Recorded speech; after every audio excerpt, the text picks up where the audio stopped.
El micrófono, perdón.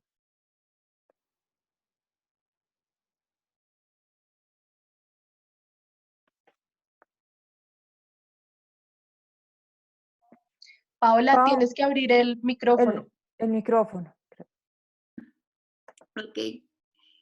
Buenas tardes, les decía, muy bienvenidos todos a nuestro primer seminario web de la carrera de Economía, conjuntamente organizada con la Jefatura de Estudios Fundamentales.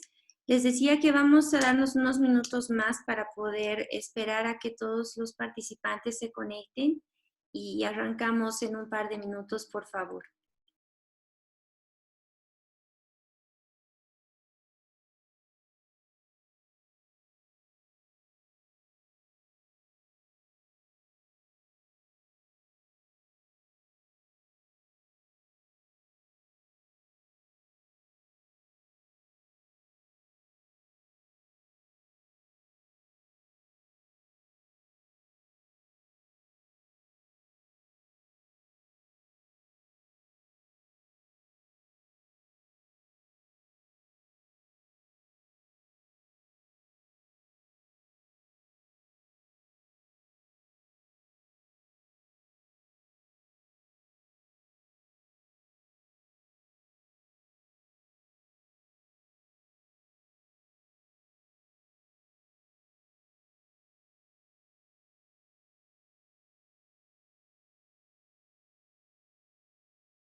38 participantes, Pilar, ¿tú crees que empezamos?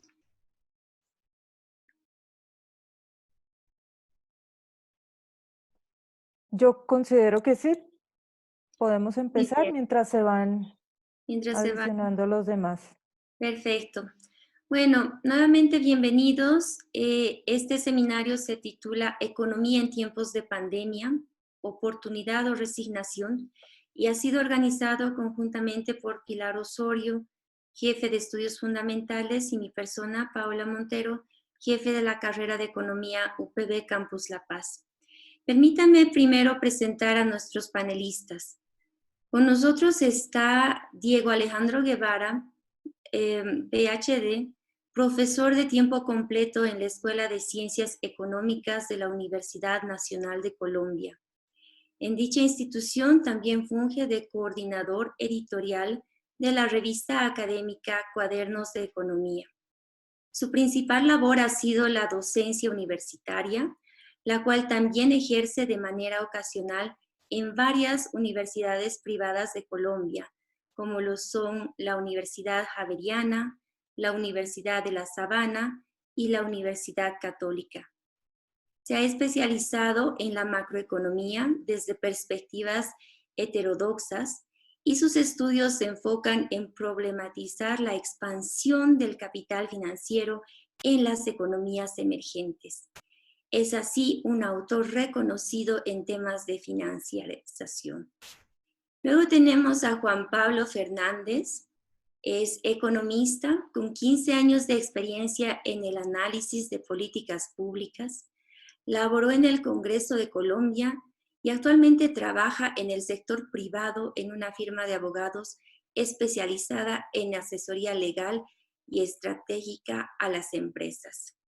Finalmente nos acompaña María Alejandra Osorio, politóloga de la Universidad del Rosario, estudiante de maestría en Administración de Empresas y subdirectora ejecutiva de ACOPI Bogotá, Cundinamarca.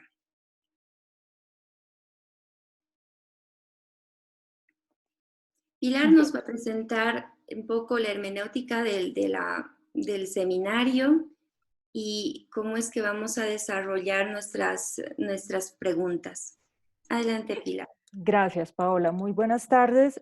Todos bienvenidos a este nuestro primer encuentro entre las jefaturas de estudios fundamentales y economía de la UPB Campus La Paz. en una idea de querer resaltar ideas que vayan más allá de lo que estamos aprendiendo hasta el momento en nuestras clases y en nuestro entorno, estamos haciendo este esfuerzo de invitar a personas especialistas y desde una perspectiva también un poco más objetiva de la situación actual. El desarrollo el día de hoy por parte de nuestros tres panelistas va a ser una hermenéutica quizá un poco diferente de algunas otras intervenciones que hemos tenido antes. Vamos a tratar de hacer una intervención conjunta por parte de los tres panelistas con una serie de temas que ya hemos predefinido y que van a llevar un hilo conductor del tema específico de la economía y la pandemia actual. Y lo que les pido el favor a todos ustedes presentes hoy es que esperaremos a la participación conjunta de nuestros tres panelistas. Ustedes pueden ir aportando desde el inicio sus dudas y consultas a través del chat para que podamos ir recolectando las preguntas y al final nos tomaremos un tiempo para eh, poder ya precisar en las consultas que ustedes tengan. Les pido el favor que si la pregunta es específica para alguno de los tres panelistas, por favor indiquen en el chat el nombre del panelista, a continuación la pregunta para que podamos indicar exactamente quién debe responder esta pregunta, ¿sí? Entonces, bueno, muchas gracias por estar aquí, bienvenidos. Podemos dar inicio entonces a nuestra presentación del día de hoy. Bueno, comenzar agradeciéndole a la Universidad Privada de Bolivia por esta invitación, por este esfuerzo conjunto que estamos haciendo para hacer un análisis sobre la economía en tiempos de pandemia. Vamos a comenzar pues contándoles un poco ya la dinámica que vamos a establecer. Tenemos, como ya lo mencionaron, unas preguntas guía. Pues tratamos de tener completo el panorama. Vamos a traerles también pues aquí una pequeña reflexión desde Colombia de las perspectivas económicas que se están presentando en nuestro país y que nos gustaría también compartir con ustedes como un estudio de caso. En un primer momento vamos a revisar las perspectivas globales. Para eso pues contamos con dos expertos, con Diego Guevara y Juan Pablo Fernández. Yo voy a ir haciendo las preguntas guía y voy a ir tratando de hacer unas indicaciones para que ellos puedan ir dando respuesta a estas preguntas. En un segundo momento nos vamos a adentrar en América Latina, vamos a ver un poco cuál ha sido la respuesta económica de los países, cuáles han sido las medidas que se han tomado en los países latinoamericanos y por último, pues un tema de reactivación económica y cuáles son las perspectivas a futuro que se pueden plantear desde las políticas públicas y por supuesto revisar los impactos que sabemos que para economías emergentes como las de América Latina son bastante fuertes. Entonces, pues comenzar diciendo que para nadie es desconocido que ya esta es una crisis de una envergadura muy alta, ya lo que se está tratando de cuantificar y el esfuerzo que vienen haciendo diferentes entidades a nivel mundial es de establecer cuál es ese impacto o de qué magnitud estamos hablando. Y una primera premisa que se ha venido estableciendo es que el primer mes de crisis de esta pandemia se puede equiparar a lo que fueron los 3 años siguientes del infarto de Wall Street. Esto pues ya nos da un panorama de la magnitud de esta crisis y por supuesto nos sitúa en la gravedad y la profundidad de la crisis. Otro aspecto importante que ha venido señalando los informes preliminares de la OCDE es que un impacto inicial de las economías avanzadas impactaría entre el 20 y el 25% del PIB de estas economías. Y por supuesto es una crisis que tiene la particularidad de superar la iliquidez y pasar a la insolvencia de millones de empresas a nivel mundial.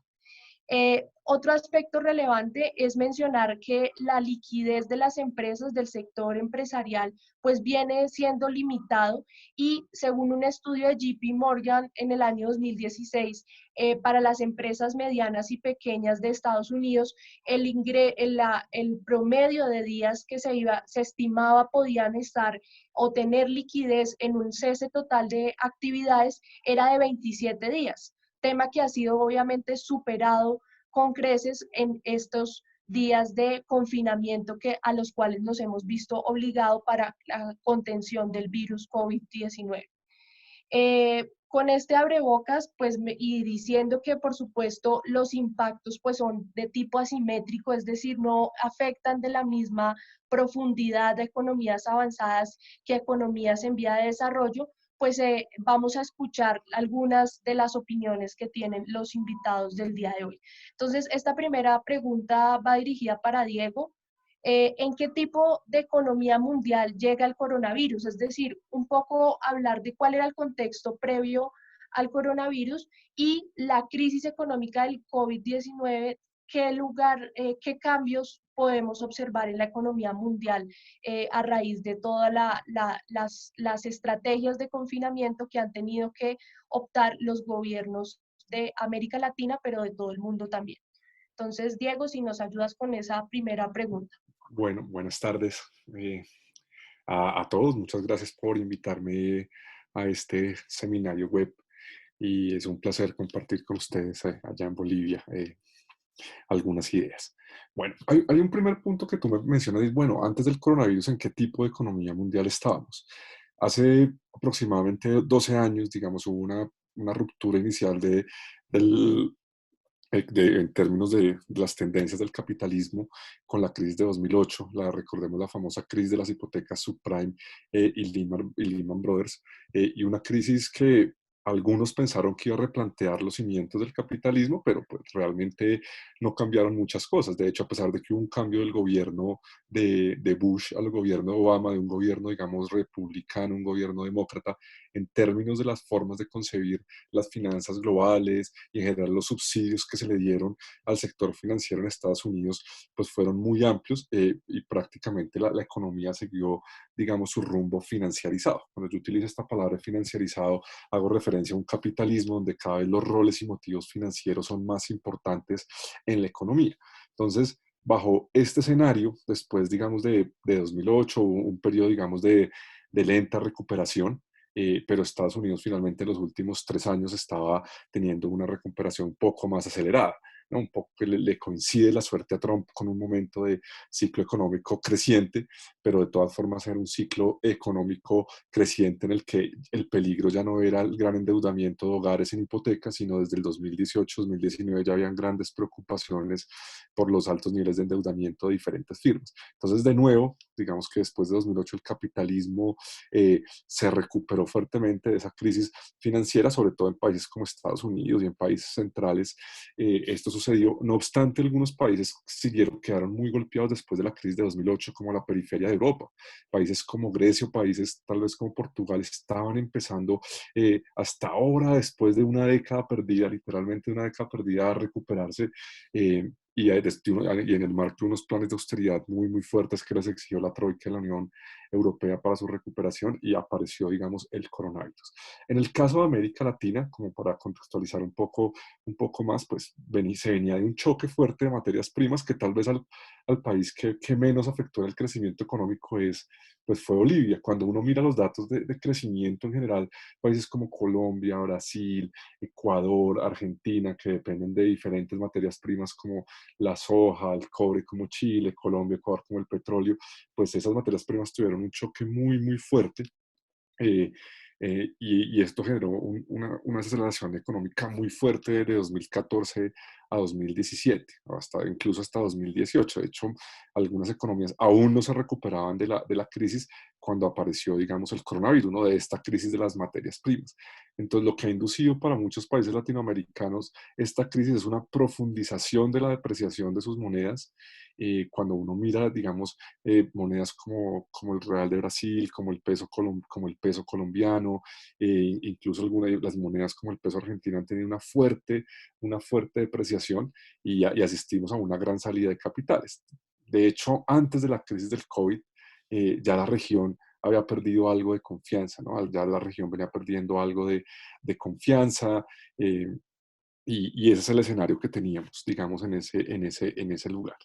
Entonces, ese es como el contexto de la economía mundial. Respondo a la otra pregunta, la de si nos da lugar a unos cambios de una vez.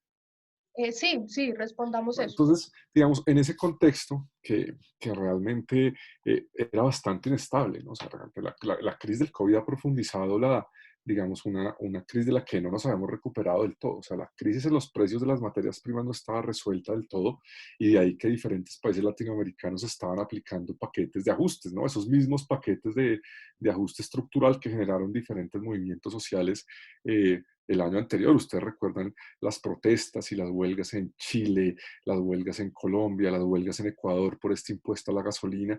Eso implica que de cierta forma no estaba resuelta, digamos, esa crisis, y ahora la crisis del COVID pues nos sume en un escenario mucho más complejo, y un síntoma de esto es cómo las monedas están depreciadas, ¿no?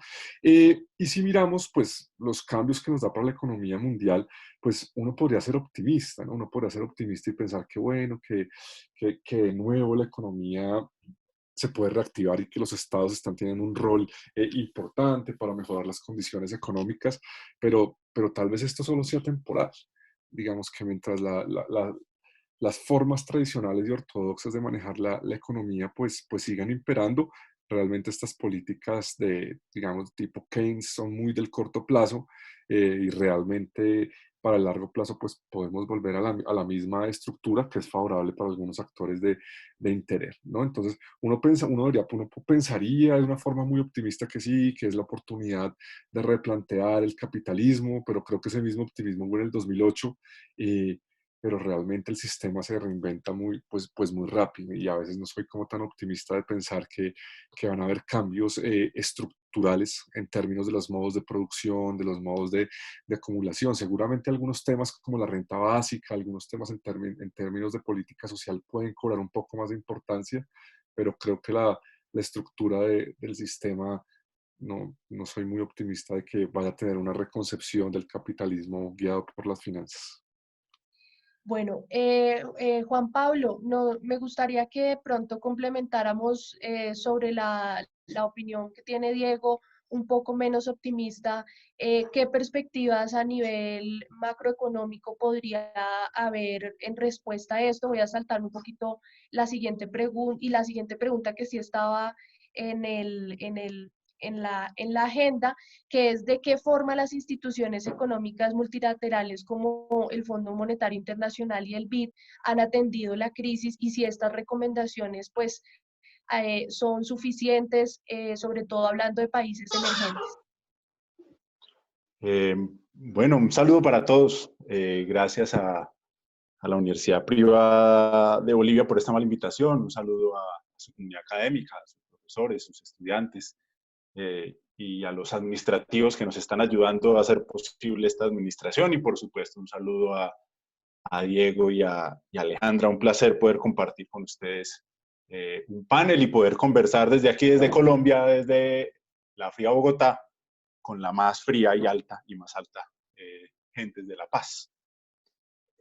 A ver, una reciente entrevista que le hicieron a la señora de apellido Reinhardt y a un señor de apellido Rogoff, que son tal vez dos de los economistas del establecimiento global, de las organizaciones multilaterales más prestigiosos a mi juicio, y con un enfoque de seriedad muy importante.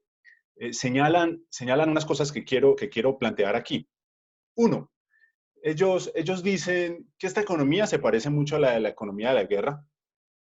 Yo, como para ponerle algo de humor, la he llamado como una especie de economía zombie, ¿sí? Porque pues, es una cosa extraña, porque no es propiamente la economía de guerra, porque no hay una confrontación militar, pero se parece, o sea, lo señalan, es una economía muy particular en el cual se necesitan medidas muy particulares para atender la situación.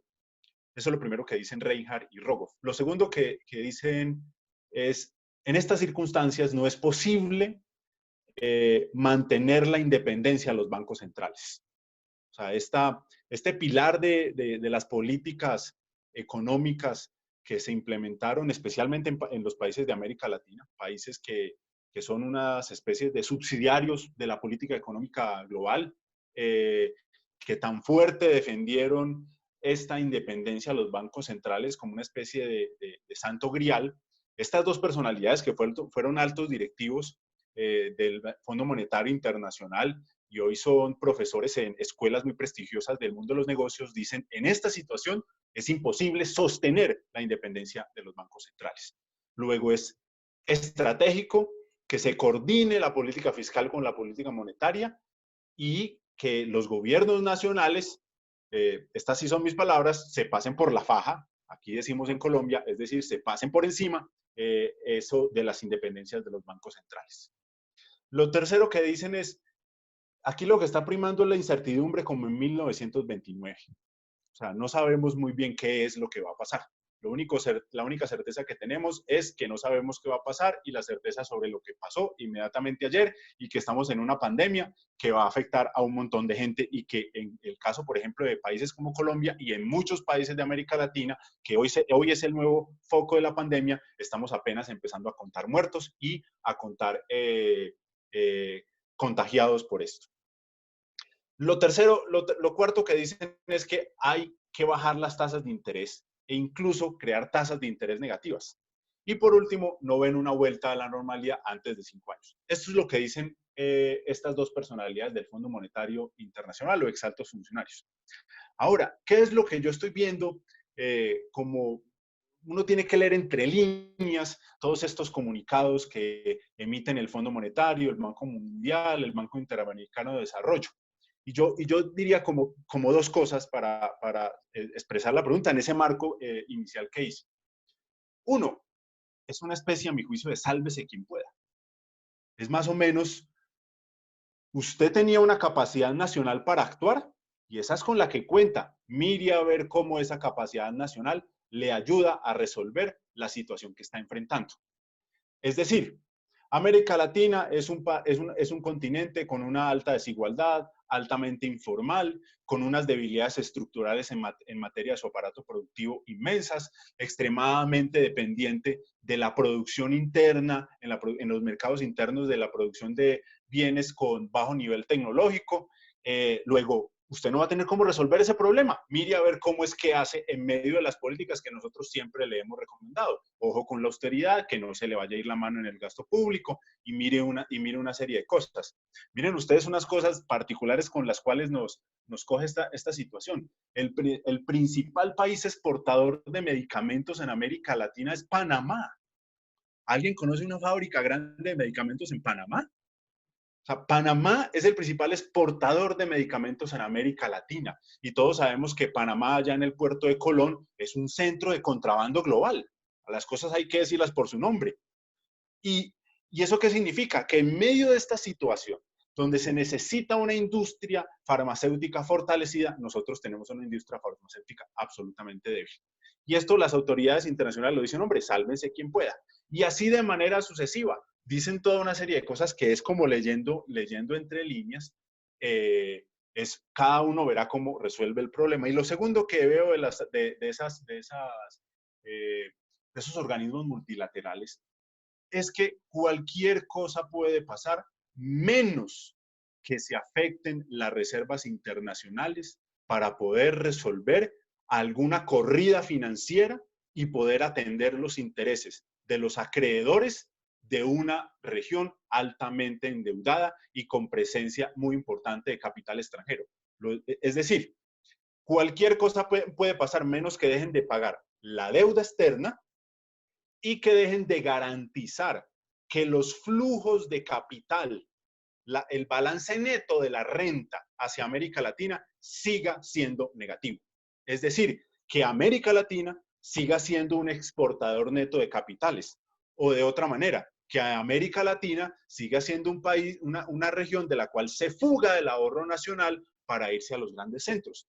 Luego, eso es como lo que yo leo de esas políticas. Cualquier cosa menos puede pasar, menos que ustedes dejen de pagar esas acreencias globales, producto de o la deuda externa o los ingresos de capital por la vía de inversión extranjera directa a estos continentes. Y eso pues tiene que abrir una discusión sobre la estructura, la debilidad y las fortalezas de nuestro aparato productivo en materia agrícola y en materia industrial y las relaciones que hemos construido con ese capital que ha venido o a prestarnos plata o a hacer procesos de inversión y de integración dentro de las fronteras de nuestros países. Creo que esa discusión deberíamos darla con tranquilidad en medio de esta situación para poder definir cómo tenemos que construir un capital más productivo y un mercado laboral que no sea el que tenemos en la actualidad, que permita resolver cómo producir más y mejor dentro de América Latina y distribuir mejor la riqueza y tener unas relaciones, yo creo, mucho más equilibradas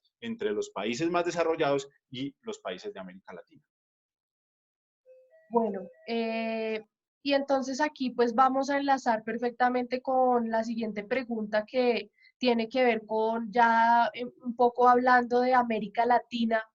eh, ¿Cuáles son los principales impactos económicos que podemos encontrar en las economías latinoamericanas, dado el contexto que ya también mencionaba Juan Pablo, economías altamente desiguales, economías con una distribución del ingreso bastante precario y con aparatos productivos pues todavía también muy precarios?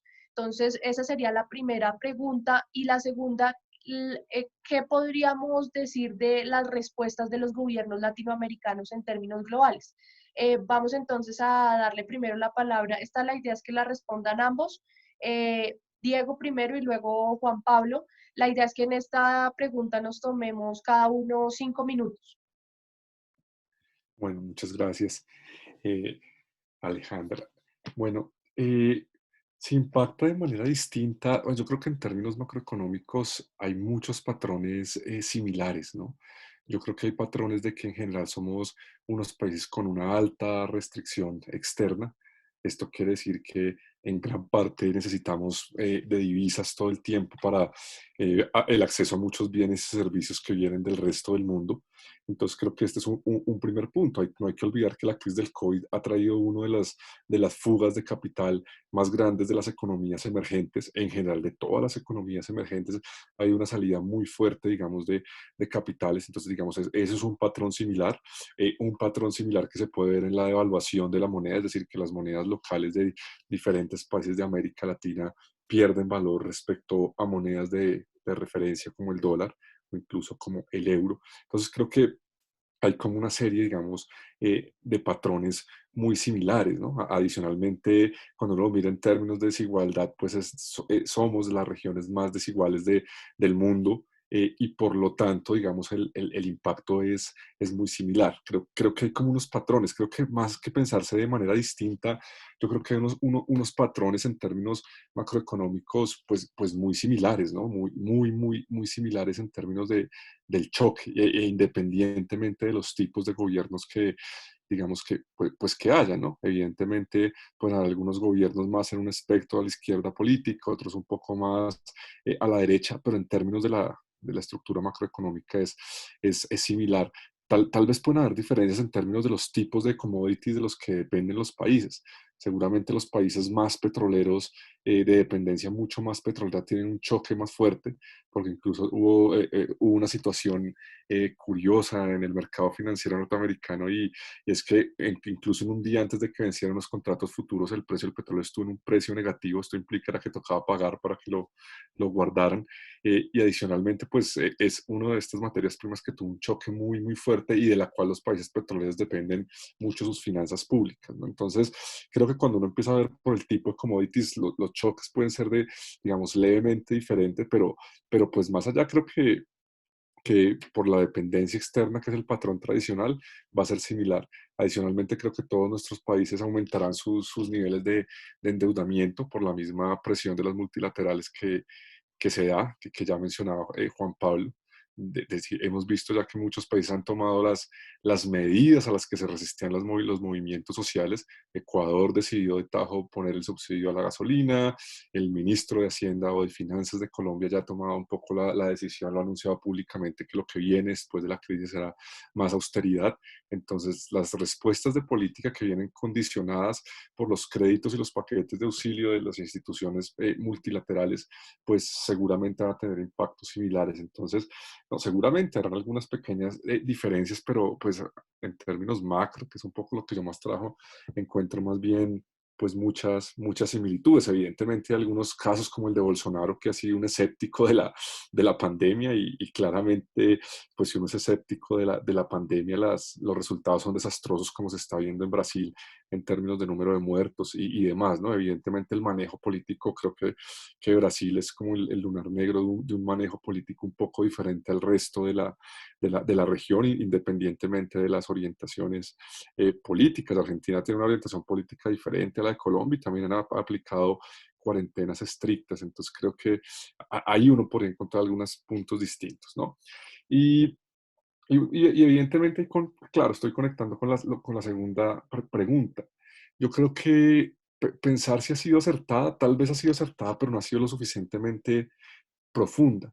Hay casos como por ejemplo el caso de Perú, que el gasto público que se ha destinado a la solución de la pandemia está muy por encima del resto, digamos, de la región, y eso es importante.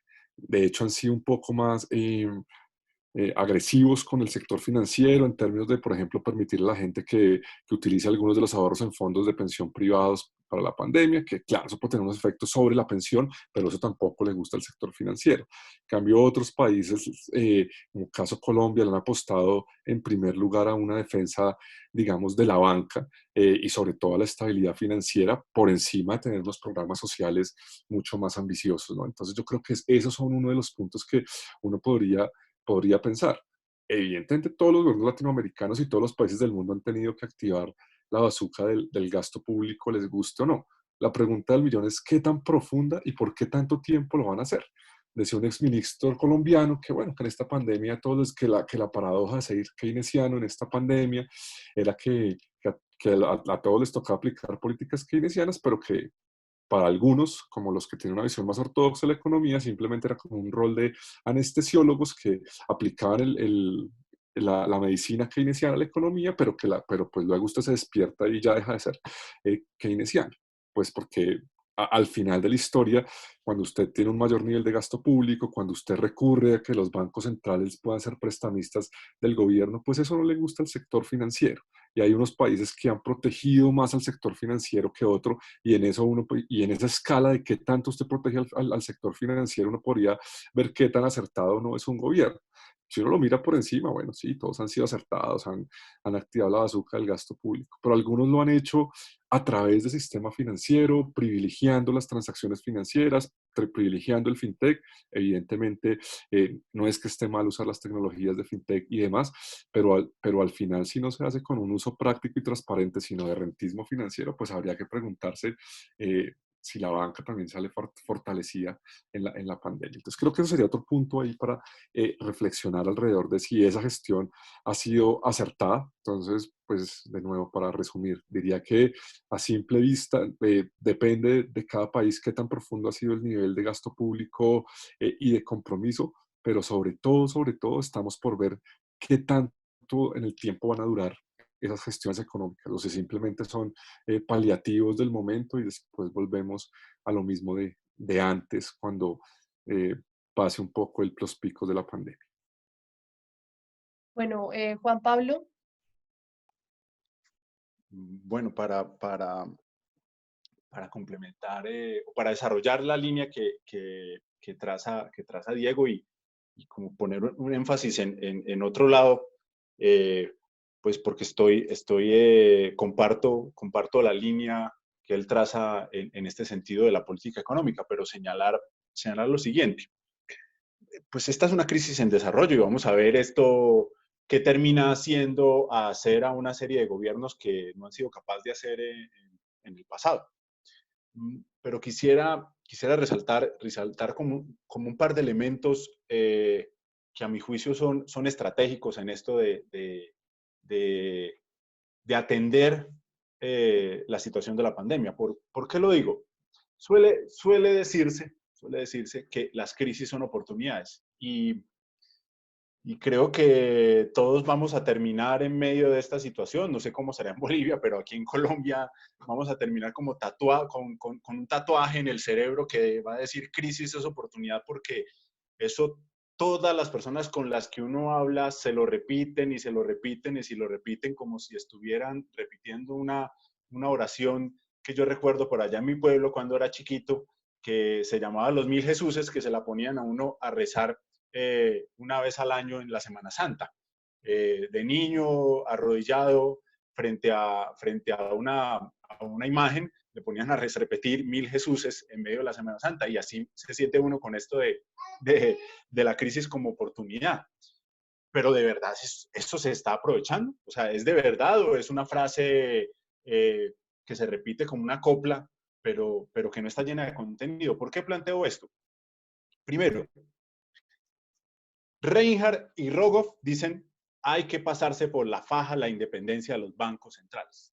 Luego, esa es una de las primeras preguntas claves para saber si están actuando en el mediano y largo aliento de manera adecuada los países de América Latina. En el caso particular de Colombia, no están haciendo eso. En Brasil, tampoco. En México, tampoco. En Chile, tampoco. No están tocando la independencia de los bancos centrales para poder crear políticas económicas coordenadas. Luego, el mecanismo de transmisión de la política monetaria está haciendo el sistema financiero, como lo menciona el profesor Diego de manera acertada. Y en segundo término, para no entrar en más detalles de la dimensión del esfuerzo fiscal que se está haciendo, ¿qué tan grande es? O sea, si uno quiere compararse con alguien para poder definir qué tan grande debe ser el esfuerzo fiscal, pues mire a Alemania, que está comprometiendo más o menos el 40% de su Producto Interno Bruto en medio de esta situación entre gasto público directo, entre compromisos de respaldos y otra serie de medidas para decir, estamos dispuestos a gastarnos lo que haya que gastarse para evitar que se nos hunda la economía en medio de esta situación. Y frente a eso, pues uno ve en América Latina programas que no son tan tímidos como el de Perú, y otros como el de Colombia, en este caso, que son muy tímidos, y ahí va usted pasando dependiendo de las situaciones y de las exposiciones que tiene cada país. Pero además creo que valdría la pena que uno analice si esta situación se está aprovechando para revisar la política comercial, la política en materia de inversiones y la política de desarrollo industrial y desarrollo agrario y las inversiones en ciencia y tecnología en medio de esta situación. ¿Por qué lo menciono? Porque América Latina, en lo que se llaman las cadenas globales de valor, pues es un país es una región que está muy concentrada en la provisión de materias primas de baja transformación. Y eso es un eco de sus aparatos productivos internos en muchos casos. O sea, la estructura del comercio exterior es un eco del aparato productivo interno. La falta de diversificación del comercio exterior en materia de exportaciones es eco de la falta de diversificación del aparato productivo interno. Y en ese sentido creo que debemos plantearnos qué es lo que va a pasar con esas cadenas de aprovisionamiento en materia de producción de bienes estratégicos. Miren ustedes el caso, por ejemplo, de las grandes automotrices que en medio de esta situación, porque tenían la capacidad, se pasaron de hacer carros a hacer ventiladores, porque tenían un desarrollo industrial en los países donde estaban ubicados. En Colombia en Colombia y en la mayoría de los países de América Latina, la industria automotriz es una industria ensambladora. No es una industria que produzca las materias primas industriales, los bienes intermedios de la industria.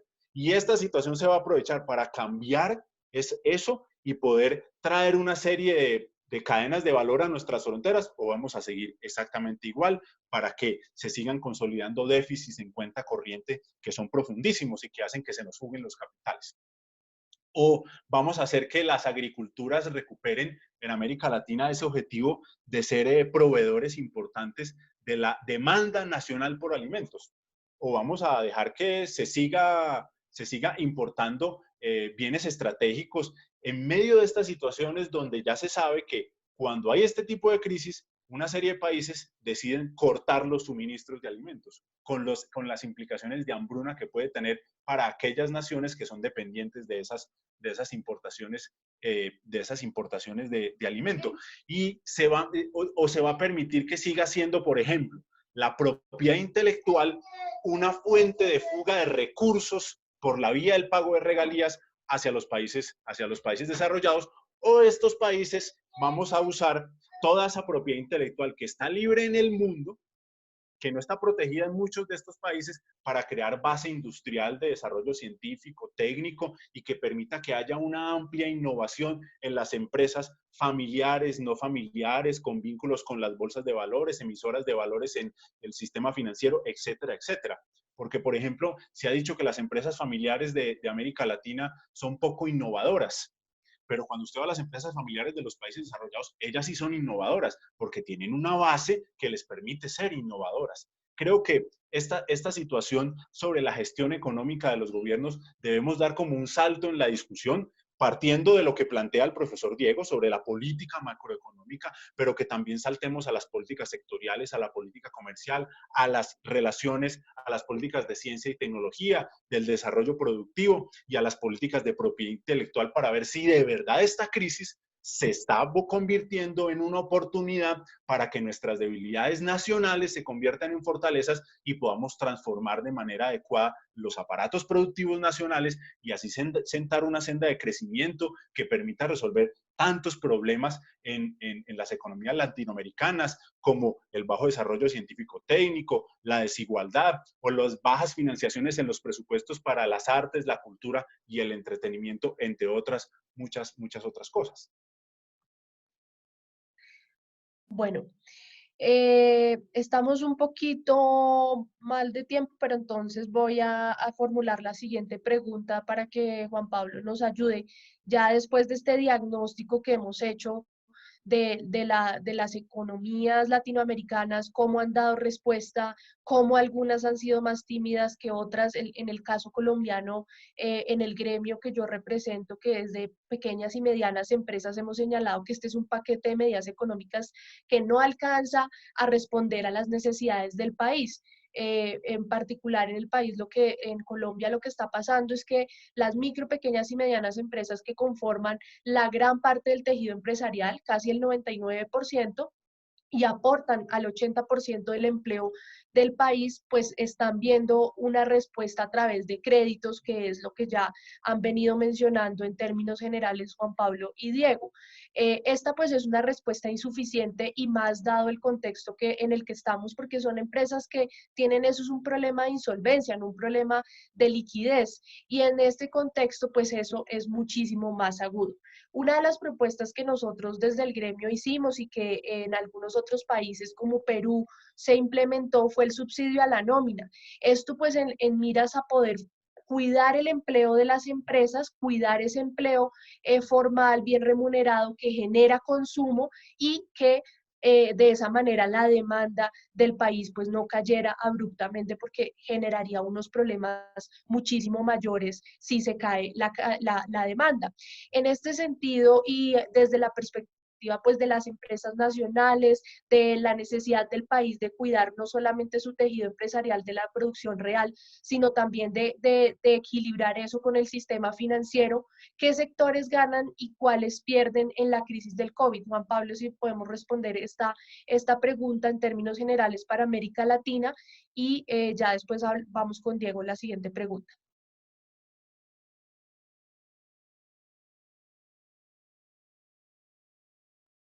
A ver, la CEPALA ha hecho un esfuerzo por estudiar a quién le va mejor y a quién le va peor, pero creo que eso es una situación que es más o menos similar en todo el mundo.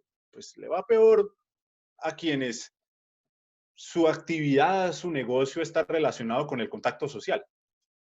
a esos les va a ir peor porque hay una restricción del contacto social y esta restricción va a durar un buen tiempo.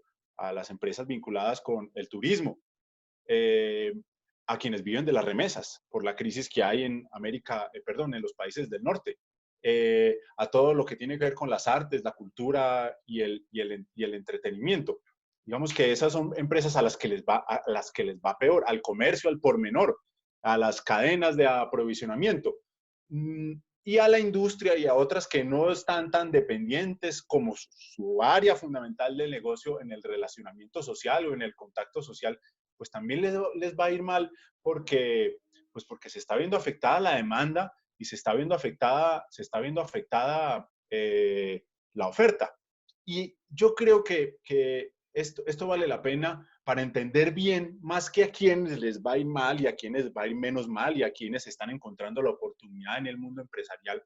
Creo que esta es una oportunidad para hacer una reflexión que considero importante porque en los últimos 30 años han ido corriendo ideas que a mi juicio distorsionan como la visión de la realidad, y es, por ejemplo, plantear que la empresa como un punto de encuentro entre el capital y el trabajo es un lugar que oferta empleo, cuando lo que hace es demandarlo. El que lo oferta es el trabajador.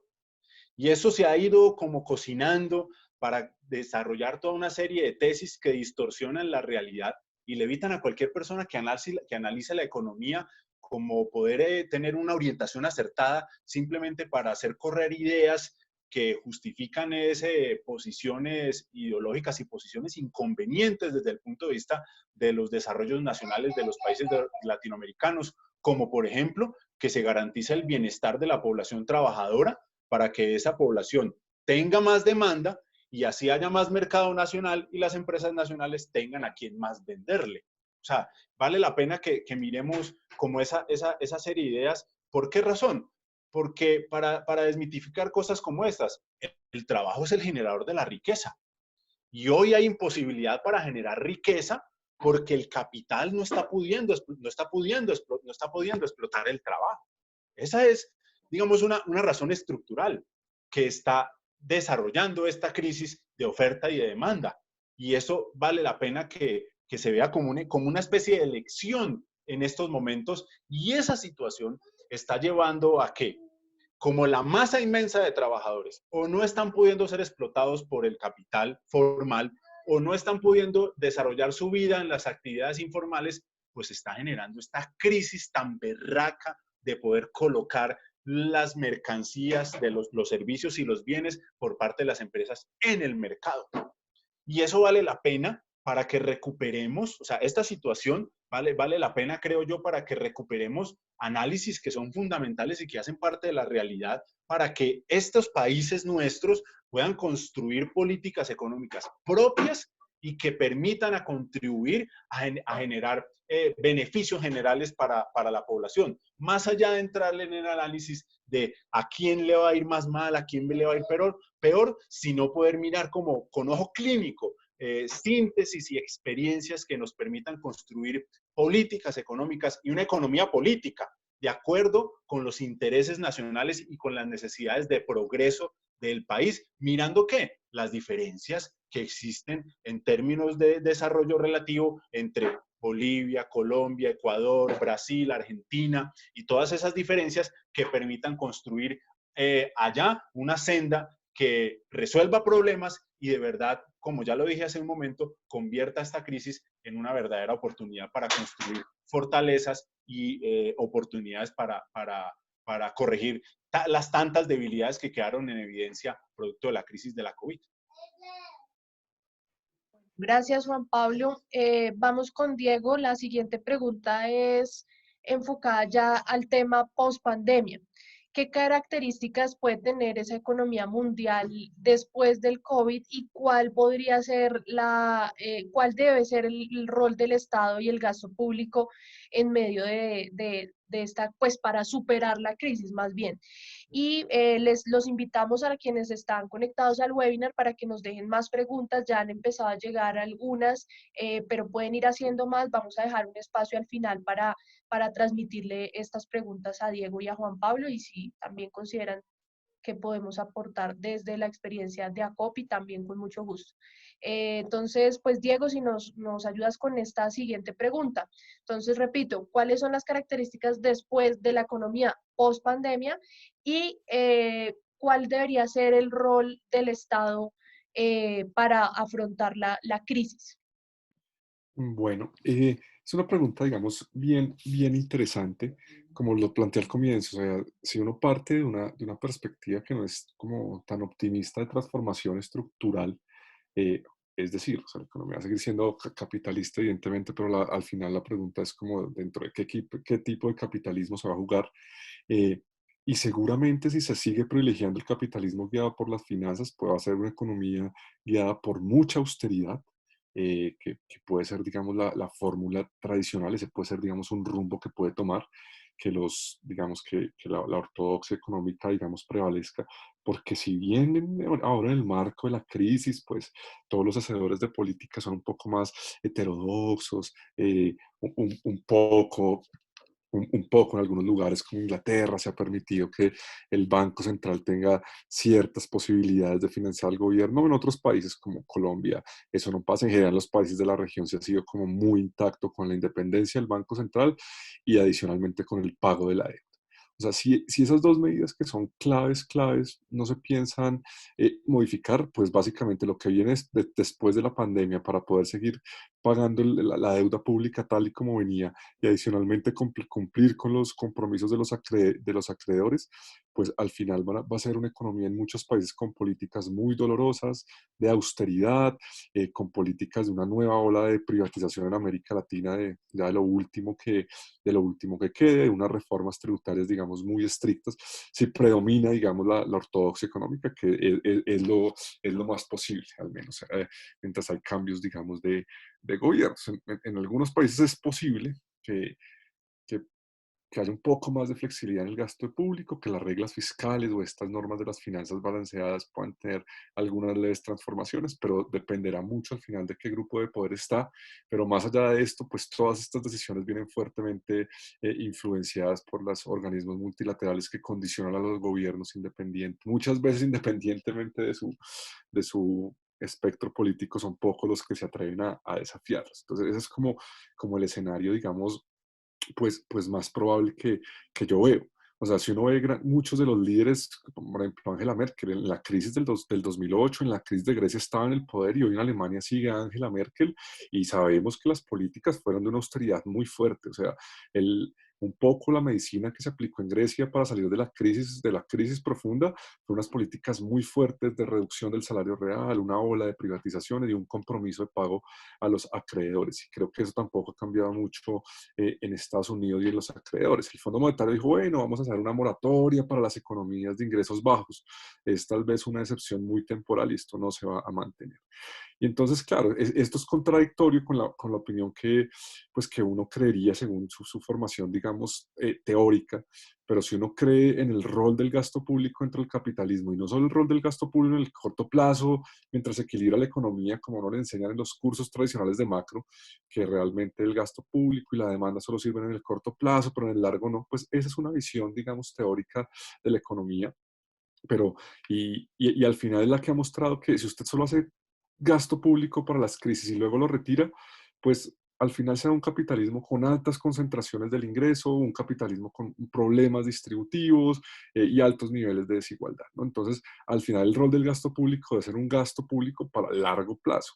¿sí? Esto no quiere, ¿y esto qué implica? O sea, esto implica una ola de inversión social bien importante, de inversión en infraestructura jalonada por el Estado, pero si usted quiere tener un rol de gasto público en el largo plazo, tiene que repensar las finanzas públicas, y repensar las finanzas públicas es un poco transformar el chip de unas balanzas, de unas finanzas que todo el tiempo tienen que estar balanceadas a unas finanzas públicas en déficit, que no es claro, no es el déficit que usted no puede pagar los salarios ni nada, pero permitir unos mayores niveles de déficit, porque al final es imposible, es literalmente, digamos, imposible que usted tenga todos los sectores de la economía en superávit. ¿Sí? Es literalmente imposible por las ecuaciones de balance macroeconómico, si uno lo mira en términos teóricos. Entonces, este rol, digamos, del Estado, del gasto público, yo insisto mucho en que tiene que tener una visión no solo por un añito, 2 añitos, no, sino una visión un poco más sostenida, pero no, esto requiere que no veamos que el Estado es como una familia, porque uno en la economía le enseñaron a pensar todo el tiempo que, claro, que si usted es una familia y usted está en una crisis muy profunda, usted lo que tiene que hacer es ahorrar y apretarse el cinturón para cuando vienen las crisis.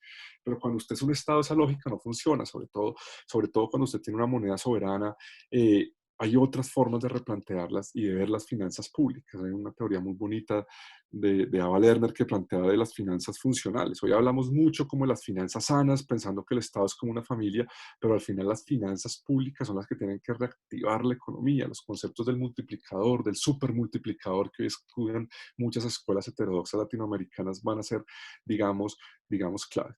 Entonces, si el rol del Estado simplemente va a ser por ahora en la crisis y después desaparece, lo que vamos a tener es nuevamente, seguiremos siendo la región más desigual del mundo, con altos niveles de concentración del ingreso y la riqueza, que lo vemos en todos los países latinoamericanos. Tendremos unas reformas tributarias para tapar los huecos fiscales y no unos impuestos con un rol redistributivo, que eso va a ser fundamental, el rol redistributivo, digamos, de los impuestos.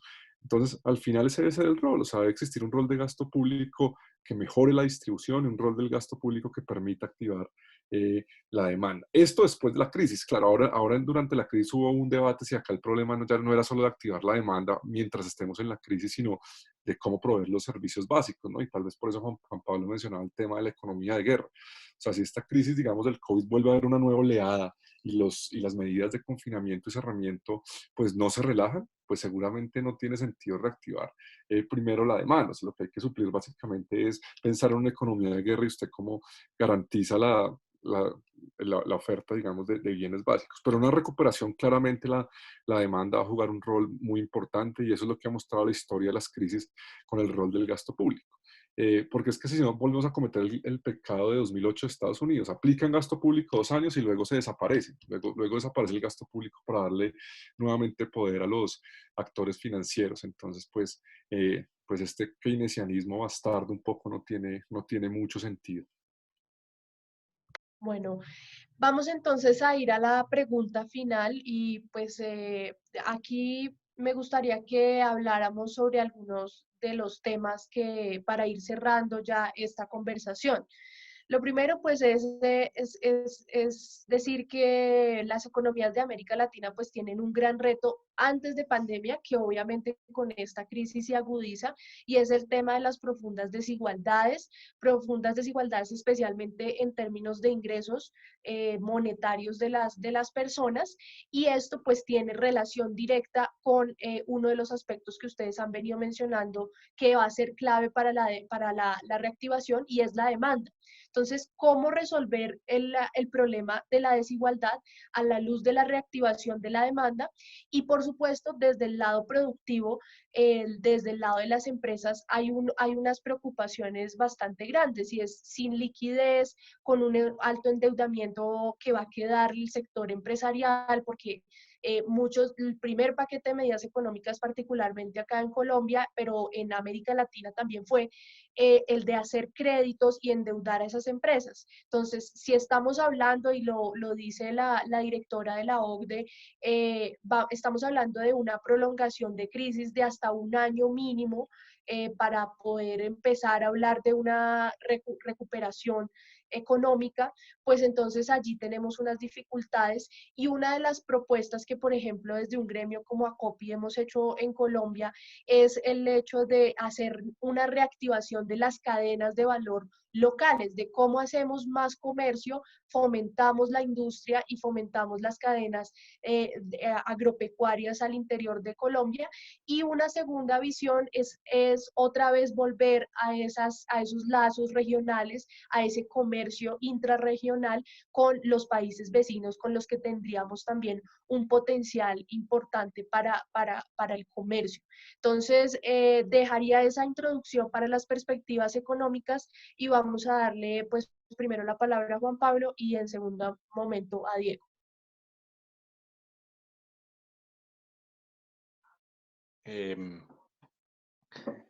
Pues, a ver, esto de ser futurólogo siempre es como algo difícil.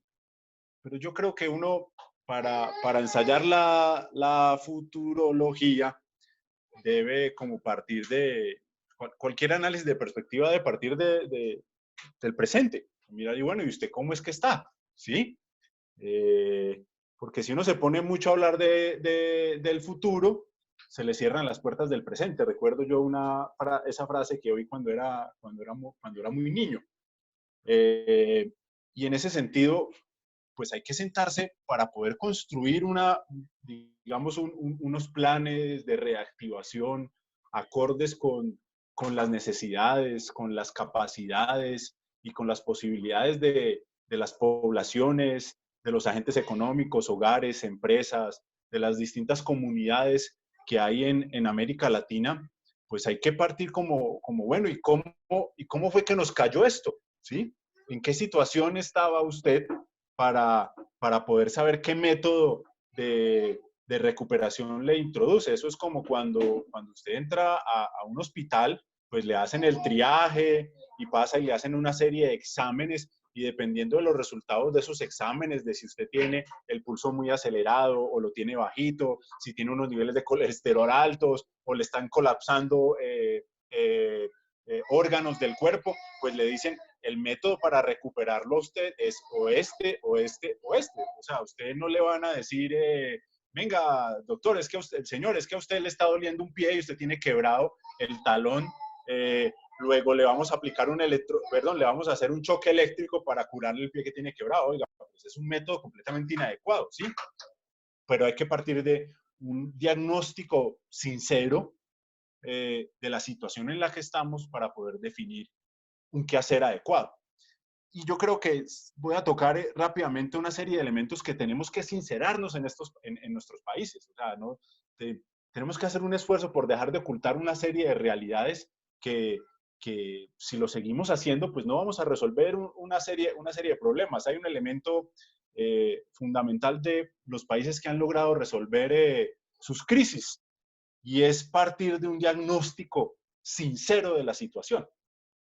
Y para no hacer una referencia a países de América Latina y no ir a tocar como susceptibilidades, voy a hacer una referencia muy vieja, que es la revolución Meiji del Japón.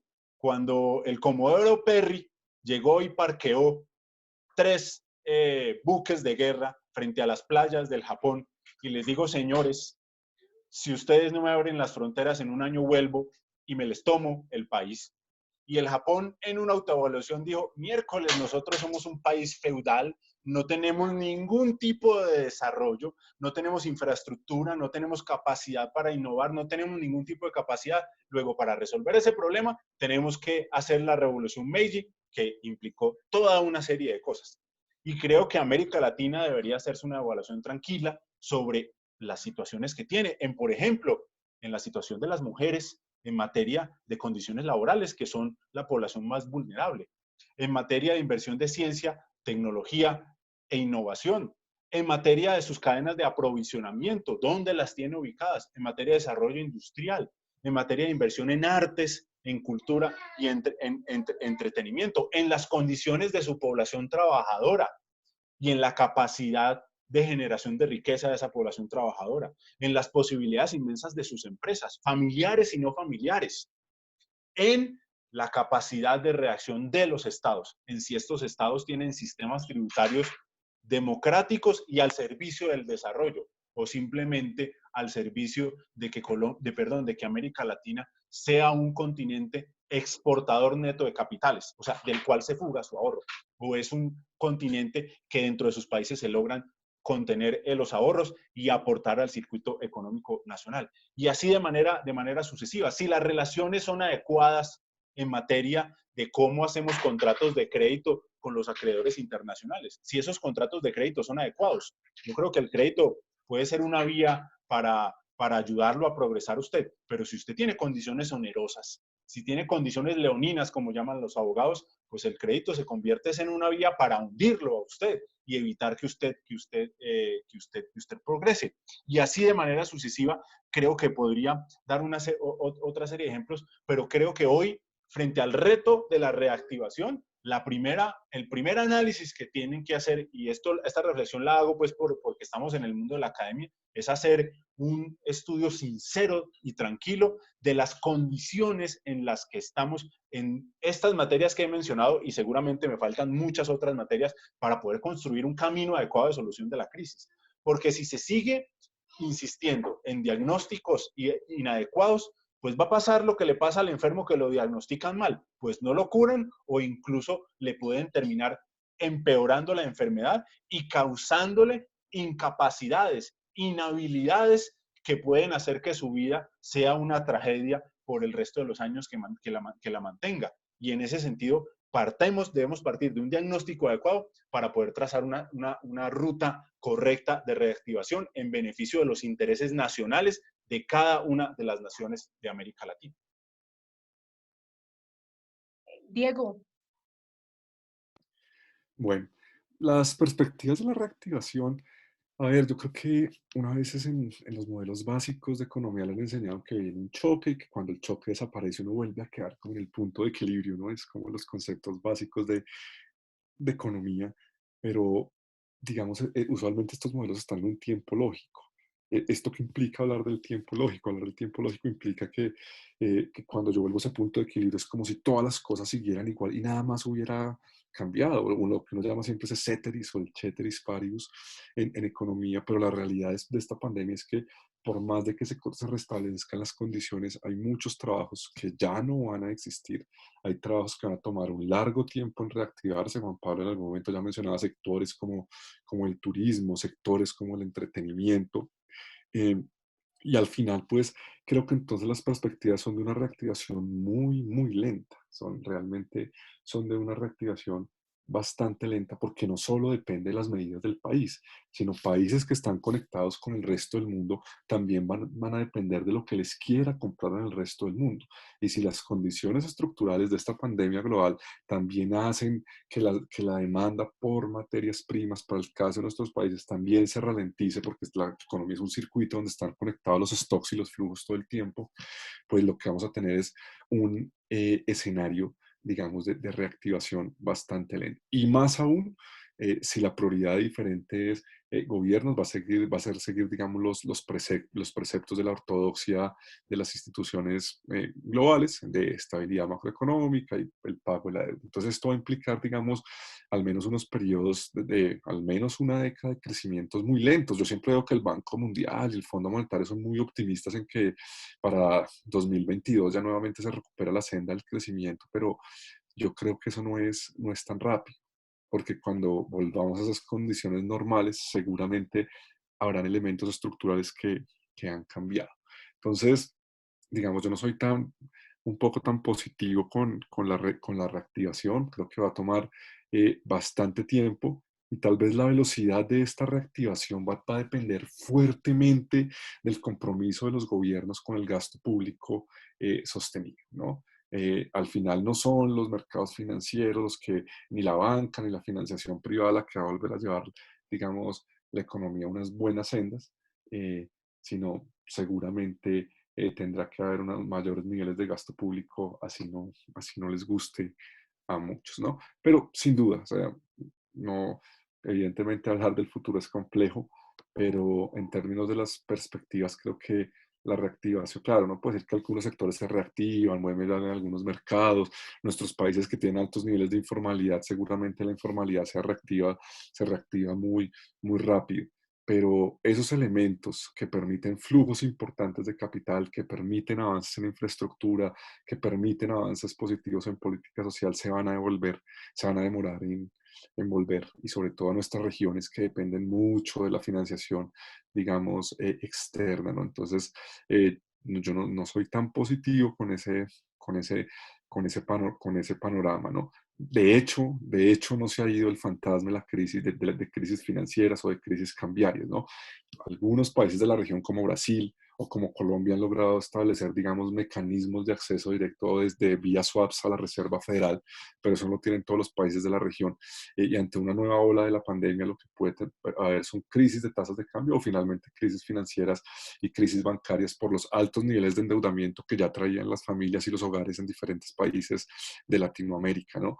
No olvidemos que ya veníamos de una década de un mayor endeudamiento de las familias con el sector financiero. Entonces, claro, per se la deuda no es mala, el sistema financiero no lo estoy satanizando, es fundamental en una economía monetaria y producción porque permite medios de pago, usted tiene el círculo productivo del capital, cuando las finanzas trabajan para la economía está bien, pero usted tiene esa lógica se invierte y hablamos de que en vez de que las finanzas trabajan para la economía, uno se encuentra con una lógica donde la economía está trabajando para las finanzas, pues evidentemente estas perspectivas de reactivación no son muy positivas. Entonces creo que ese sería, digamos, mi balance, ¿no? Mi balance, creo que va a ser un proceso que va a tomar tiempo e incluso puede pasar, seguramente en los próximos años vamos a escuchar un término que se escuchó en los últimos 10 años en la Unión Europea, que se llamaba el estancamiento secular.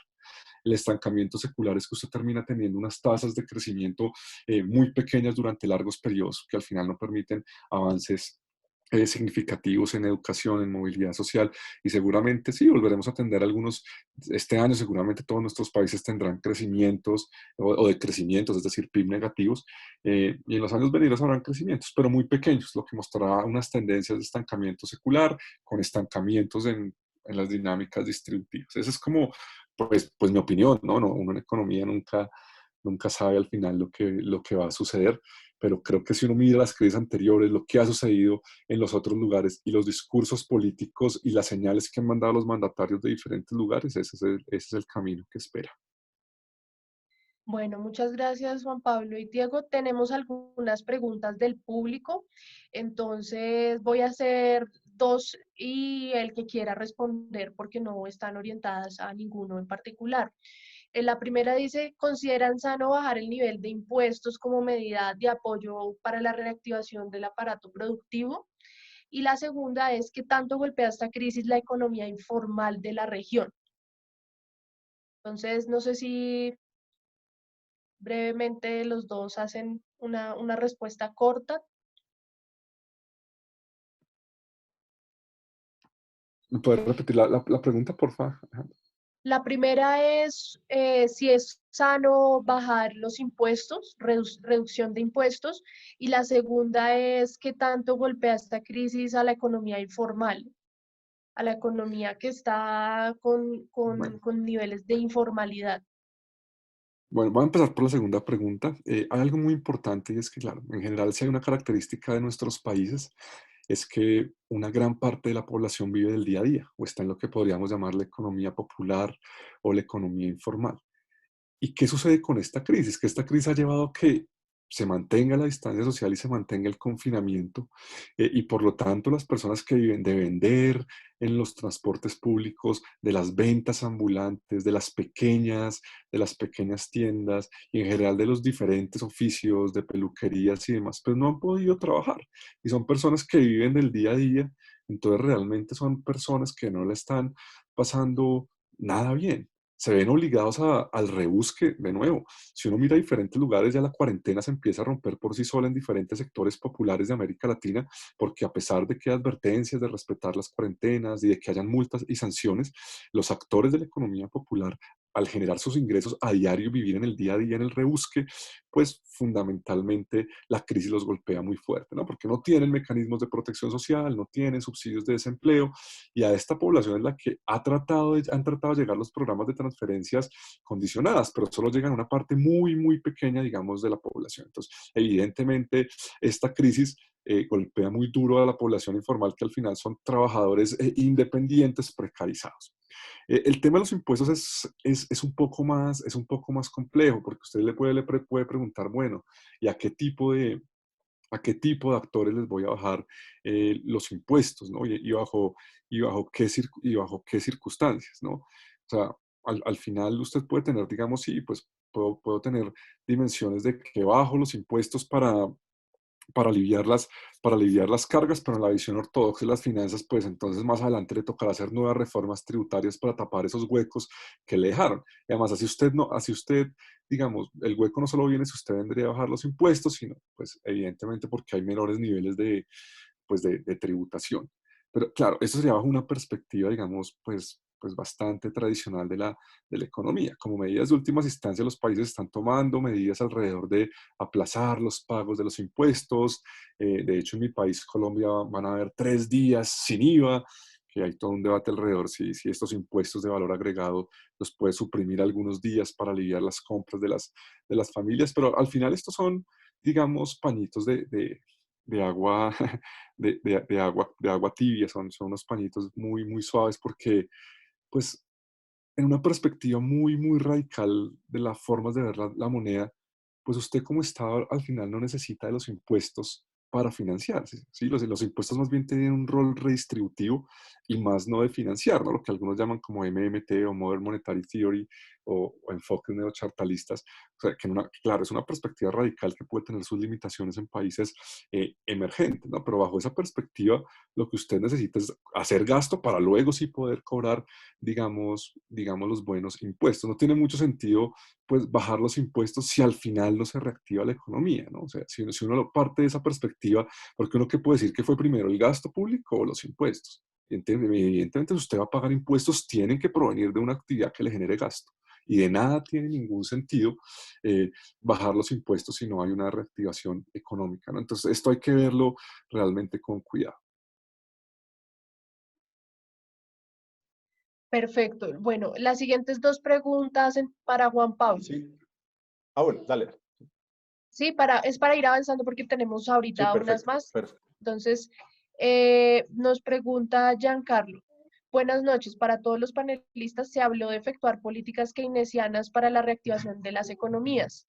Mi consulta es qué parámetros o criterios recomiendan que deben considerar un gobierno para escoger los sectores a los que se focalice el gasto público para la reactivación de una economía. Y la segunda pregunta es, ¿creen ustedes que el área del entretenimiento, arte en general, podría encontrar una vía alterna para recuperarse? Pregunta Mariana Galvar. Juan Pablo, si nos ayudas con esas dos preguntas. A ver, creo que los instrumentos de gasto focalizado en medio de esta situación en favor de la población demostraron que son absolutamente limitados. Porque están basados en fotografías que se tomaron antes de la pandemia. Y eso es como buscando con microscopio dónde hay una persona que se está muriendo de hambre en América Latina, cuando esta es una crisis que va a afectar a casi 500 millones de los 650 millones de habitantes de América Latina. Luego, focalizar cuando a usted se le va a afectar 500 millones de 650 millones de personas, el gasto, sea social o sea productivo, es algo ilógico, no es sensato con la situación. Y en ese sentido lo que debe aplicarse es, en el caso de, por ejemplo, la política social, es un enfoque territorial. Territorios que lo que usted sabe que prima la desigualdad y que están, como se dice coloquialmente, están jodidos, y vaya y implemente un enfoque territorial para aumentarles el gasto. Y es evidente que después de esta situación, van a tener que establecerse políticas de gasto público sostenido, dando prioridades a ciertas actividades y reorientando ciertos gastos. Por ejemplo, reorientar algunos gastos en actividades de seguridad y defensa. Tendrán que ser reorientados algunos gastos en actividades de seguridad y defensa. Tendrán que ser reorientados algunos gastos en donde se identifiquen burbujas en la infraestructura, pues por la necesidad de generar choques que incentiven la demanda de la población. Y también tendrá que crearse una política tributaria que contribuya a corregir la desigualdad, grabando con muchísima más fuerza a una cosa que en las cuentas nacionales se llama el capital financiero, las rentas financieras. En las cuentas nacionales hay un rubro dentro de lo que se llama el excedente bruto de explotación que se denominan las rentas financieras. Y esas rentas financieras están con bajísimas tasas de tributación en todos los países de América Latina y tienen que grabarse con más fuerza, contribuyendo a corregir la desigualdad del sistema tributario. O sea, habrá que tener sistemas tributarios que tengan dos enfoques. Uno, un enfoque redistributivo y otro, un enfoque del desarrollo. Es decir, que si se crean políticas de exenciones tributarias, sean porque se están planteando actividades de altamente generadoras de valores agregados, de desarrollo científico, técnico y ese tipo de cosas. Hay que generar una catarsis en las políticas económicas de América Latina para crear unos nuevos tipos de políticas económicas. Y además, digamos, eso es como unas líneas generales a mi juicio. El caso particular de las artes, la cultura y el entretenimiento, es que eso necesita una política particular. Necesita de un lado, ¿y por qué una política particular? Por dos razones. Porque los artistas o cultores en América Latina son de informalidad. O sea, en ese sector prima la informalidad muy fuerte. Luego hay que establecer que ellos sean beneficiarios de una política social que les permita una renta básica, una renta mínima, una renta de vida digna o un salario mínimo. Llámenla ustedes como quieran llamarles, pero que sea una renta que les permita mantener la demanda por bienes básicos, incluido vivienda, incluyendo la cultura allí, ¿sí? Eso como de un lado. De otro lado, ese sector necesita una política que incentive la demanda, bregando a crear un fenómeno que en economía se denominan las demandas irreversibles. ¿Por qué razón? Porque en medio de esta situación, la demanda por entretenimiento, por creaciones, por cuenta de las plataformas tecnológicas, de las OTTs, de las over the top y ese tipo de cosas, la demanda por ese tipo de creaciones se está yendo hacia lo extranjero. O sea, hacia las producciones de origen de Estados Unidos, de Europa, que son las principales potencias productoras de entretenimiento, de creaciones y de todo ese tipo de cosas. Y está debilitando la demanda por creaciones nacionales. Y en ese sentido se necesitaría para reactivar, para ir creando un proceso de reactivación en ese sector, que en los países de América Latina se modifique las políticas de cuotas de pantalla.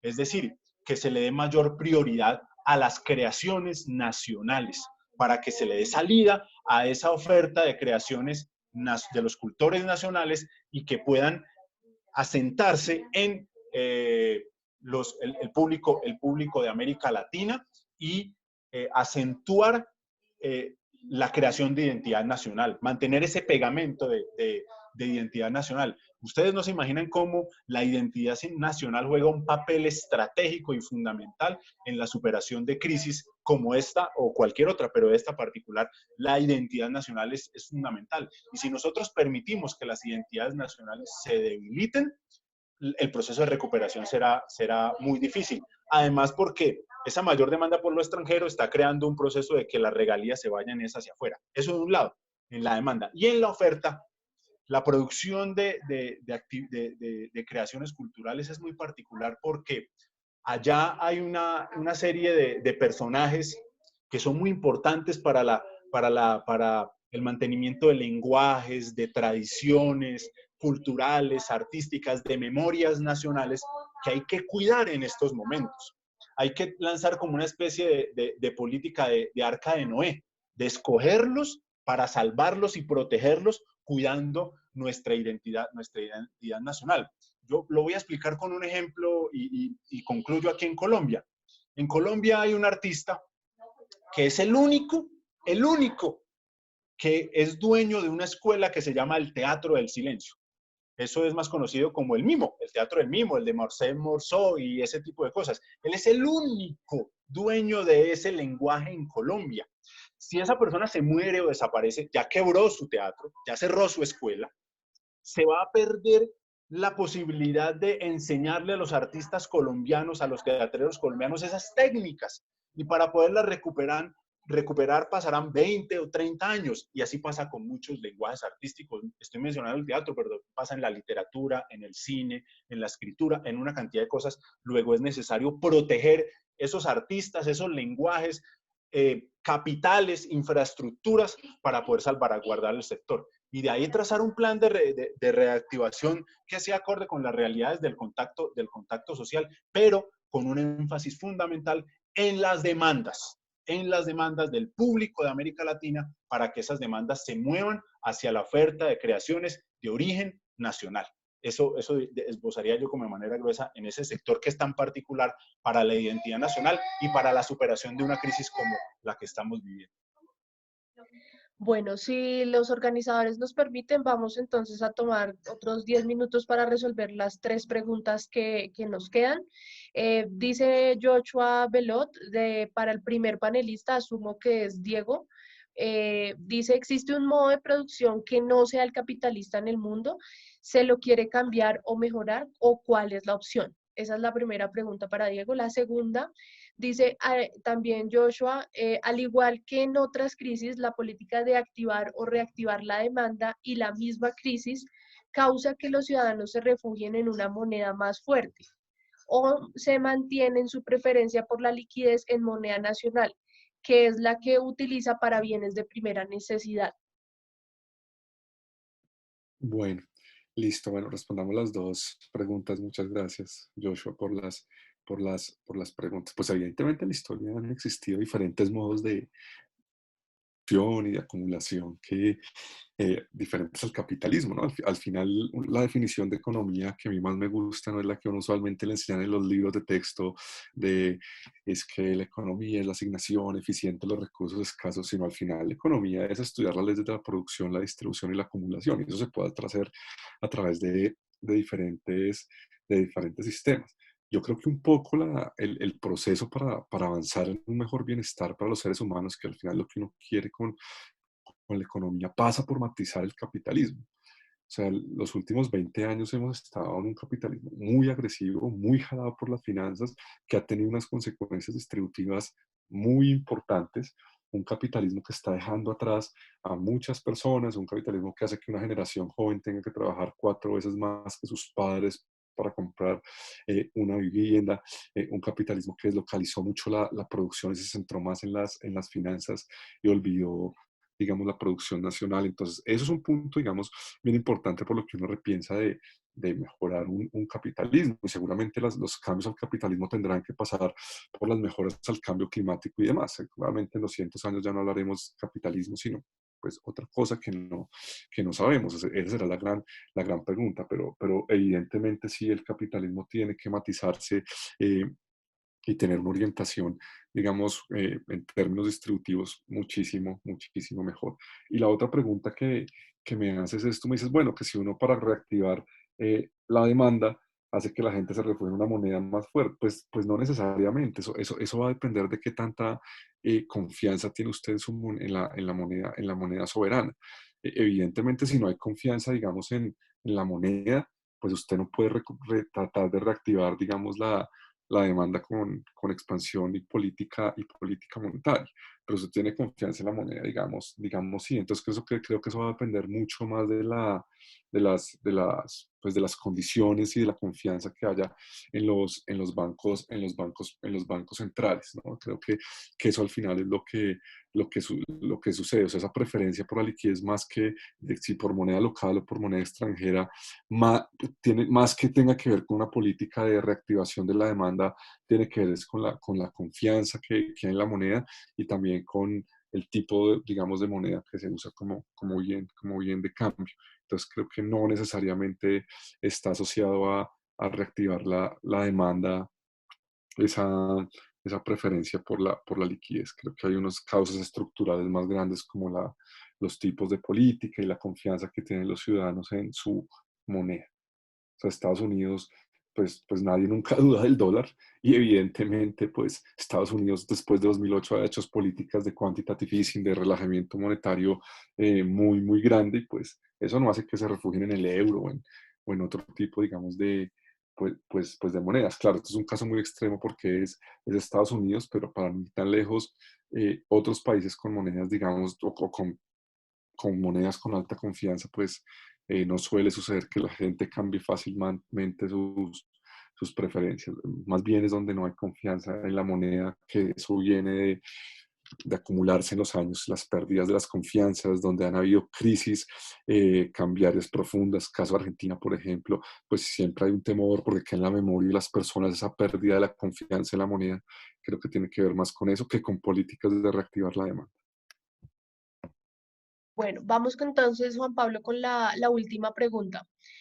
Pregunta Luis Molina. Buenas noches, quería hacer una pregunta. ¿Cuáles serán las estrategias que debe asumir tanto el Estado como los inversionistas privados para nuevamente dinamizar la economía en las regiones, principalmente pues América Latina?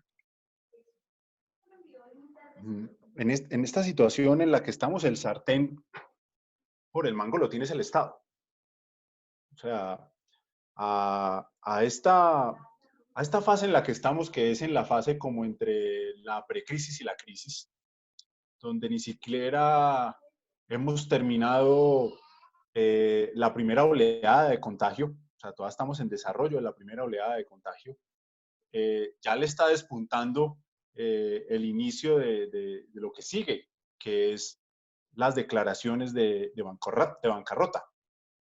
En Estados Unidos dicen que en estos tiempos se frotan las manos los abogados de bancarrota y los cabilderos. El cabildero allá es el lobista, la persona que intriga en favor de un interés privado porque la legislación, porque las medidas, ya sea el gobierno o las reformas en el Congreso, eso es algo muy regulado allá, beneficien a un sector privado en particular. Existe en todo el mundo, lo que pasa es que no es tan abierto ni tan regulado abiertamente como sucede en los Estados Unidos. Y ya hemos visto cómo una LATAM, que es la aerolínea más importante de América Latina, acaba de pedir cancha en el artículo 11 de la Ley de Quiebras norteamericanas. Avianca, que es una aerolínea de origen colombiano, pero ya es de inversionistas norteamericanos, también ha pedido cancha allá. Hertz, que es un importante concesionario de vehículos para rentas, ya se está pidiendo cancha en leyes de bancarrotas. Y lo que vamos a ver en adelante es como una cascada de empresas de distintos tamaños se van a someter a procesos de bancarrota. Eso tiene distintos tecnicismos o nombres jurídicos bajo los cuales se cubren en los países de acuerdo a las legislaciones que tengan, pero se les llaman o procesos de insolvencia o de todo eso. Pero hay un hecho cierto: las instituciones estatales encargadas de administrar los procesos de bancarrota, de insolvencia, a lo largo del mundo, son básicamente o son de las pocas instituciones que están aumentando en porciones importantes la contratación de mano de obra por esta situación. Y describo todo esto porque el sector privado, la verdad, está muy maniatado de la situación, porque esta es una crisis de demanda y de oferta que tiene una particularidad, que por eso se asemeja a la economía de guerra, y es que las medidas de confinamiento le impiden al capital explotar al trabajo. Las medidas de confinamiento impiden que la empresa, que es el centro de producción, logre que coincidan el trabajo con el capital, o ya sea el capital en dinero que se paga en salario y que permite operar y comprar insumos, o el capital en materia física, las plantas, las maquinarias y todo eso. Y esa situación que impide explotar el trabajo, pues le impide a las empresas generar riqueza. Y como impide que se explote y en ese se genera riqueza, pues afecta la demanda.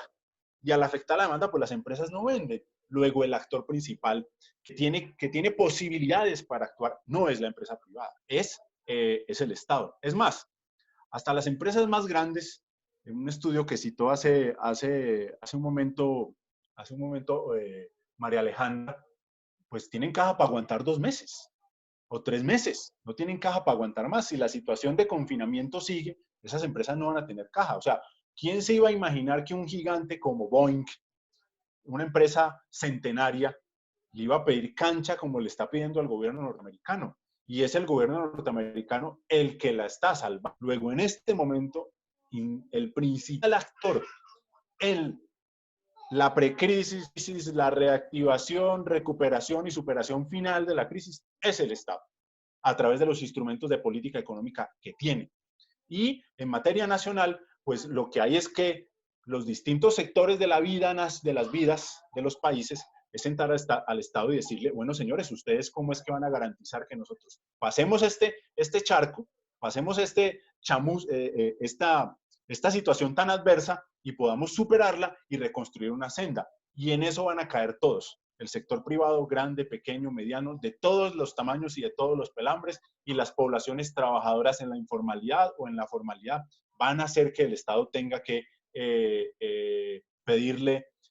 que los actores privados le pidan cancha al Estado. En el caso particular de Colombia, ya hay un proceso en el cual, por ejemplo, toda la universidad, sin importar su origen, su naturaleza pública o privada, le está pidiendo cancha al Estado diciendo, ¿y usted cómo es que me va a salvar a mí con mecanismos para aliviar esta caída de demanda tan berraca que voy a tener? Porque el próximo semestre, estoy hablando del caso particular de Colombia, se me va a caer la demanda por pregrados y posgrados entre 40, 50 y más por ciento. Y en este sentido, el único que tiene el músculo y la capacidad para afrontar esta crisis y hacer políticas que permitan que la cosa no sea más jodida y que la recuperación no sea más lenta de lo que debería ser y pueda acelerarse, es el Estado a través de los mecanismos de política económica. Permítanme abusar de la confianza y hacer una última pregunta, pero me parece importante para dejar un mensaje final, que la respondan por favor Diego y Juan Pablo. Es una pregunta anónima, dice, quisiera preguntar cuál sería la mejor estrategia de los jóvenes universitarios con respecto a la situación, animarse a emprender en este momento o entrar al mercado laboral más tarde. Entonces, si podemos dar algún mensaje final ya con esta pregunta. Quiere primero Diego y cierra Juan Pablo. Bueno, no, pues al final yo creo que haya o no haya una crisis, la decisión de emprender o emplearse, creo que tiene que ver con diferentes factores. Yo creo que tiene que ver con un factor de circunstancias, con un factor de experiencias. Yo creo que a veces emprender de cero es mucho más difícil que cuando las personas conocen un sector y conocen las herramientas para poder hacer un emprendimiento. No es el único caso, pero yo creo que en medio de una crisis ambos caminos son igual de retadores.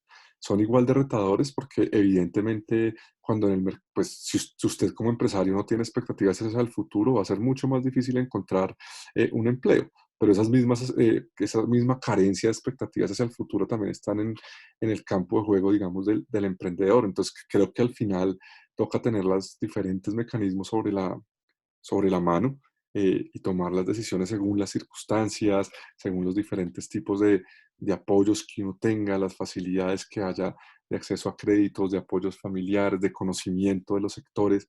Yo creo que eso es importante. Entonces, yo creo que para esto no hay una única respuesta, porque sin crisis o con crisis, pues creo que ambas decisiones dependen de personalidades, proyectos de vida de diferentes formas, pero claramente en la crisis ambos caminos son igual de retadores y yo no me atrevería a decir cuál es mejor.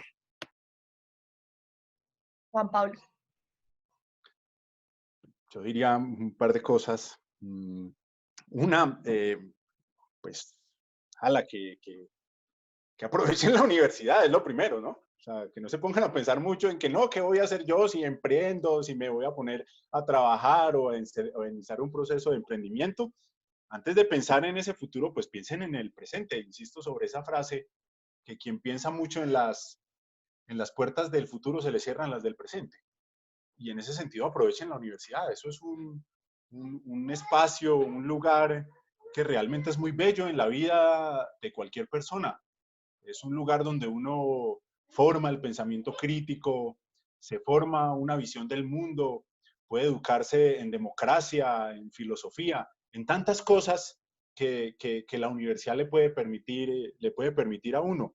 Eh, incluso, incluso hace unos días estaba yo viendo una conferencia de un gran filósofo que tuvo Colombia, que se llamaba Carlos Gaviria Díaz. Carlos Gaviria Díaz fue candidato presidencial, pero ante todo era un filósofo. Creo que fue uno de los grandes filósofos latinoamericanos, que pues no es muy conocido, pero es un gran filósofo. Es más, le recomendaría a esta juventud que nos está viendo que busque una charla, le dedique los 40 minutos que tiene, una charla que él da en un colegio prestigioso de aquí de Bogotá, que se llama Educación para la Democracia. Es muy bella porque hace unas reflexiones muy profundas sobre el sentido de la educación. Y el maestro Carlos Gaviria decía que en las universidades no deberían enseñar carreras como derecho o ingeniería o ese tipo de cosas, que eso lo pueden enseñar los institutos tecnológicos o de formación científico-técnica, que la universidad es para otra cosa, que la universidad es para crear al ser humano en las reflexiones más profundas, en el pensamiento crítico, en toda una serie de cosas que le permiten a uno tener una visión de la vida que no importa en el campo en el que uno se desenvuelva, pero le ayudan a desenvolverse apropiadamente. Esa es como la primera idea que les dejaría. Y la segunda idea que les dejaría es que aprendan a estudiar las contradicciones propias de la crisis, la dialéctica que hay en ellas. El mundo en los últimos 30 años es muy rico en eso. Cuando cayó el muro de Berlín, un filósofo norteamericano nos dijo que estábamos en la última etapa de la historia de la humanidad y que ahora en adelante lo único que se vendría eran tiempos de prosperidad sostenida a lo largo del tiempo. Y lo que ha habido en los últimos 30 años es un proceso inmenso de inestabilidad económica, política, social y de unas sociedades que cada vez viven más en crisis. Y aprovechen la universidad para estudiar y comprender ese fenómeno y el estudio de ese fenómeno indistintamente de donde se ubiquen. Si tienen la actitud para ser empresarios, a mí me gusta más el término empresarios que emprendedor, ser empresarios, pues usen esa formación. O si tienen la actitud para ser trabajadores, pues también usen ese conocimiento, pero aprovechen la universidad para usar ese tiempo para hacer reflexiones profundas y además educarse en la dialéctica de la crisis y conocer todo ese fenómeno que en los últimos 30 años ha sido muy rico. Claro está, partiendo de que estudien a profundidad la realidad que está viviendo su país, su región y el mundo en medio de la crisis actual y que desde este punto de referencia miren el pasado y miren el futuro, pero siempre mantengan abiertas las puertas del presente y aprovechen este momento como único, porque esa es un agua que correrá por debajo del río, es un agua del tiempo que ustedes no volverán a tener a lo largo de su vida. Bueno, muchísimas gracias Juan Pablo, Diego. Gracias a la universidad también por esta invitación, por abrir este espacio para compartir con ustedes también pues una experiencia desde Colombia. Perdonen que no alcancemos de pronto a hablar sobre otras temáticas que también serían muy interesantes y pues deseándoles éxitos. No sé si haya pues unas palabras finales. Muchísimas gracias a la universidad por abrirnos este espacio.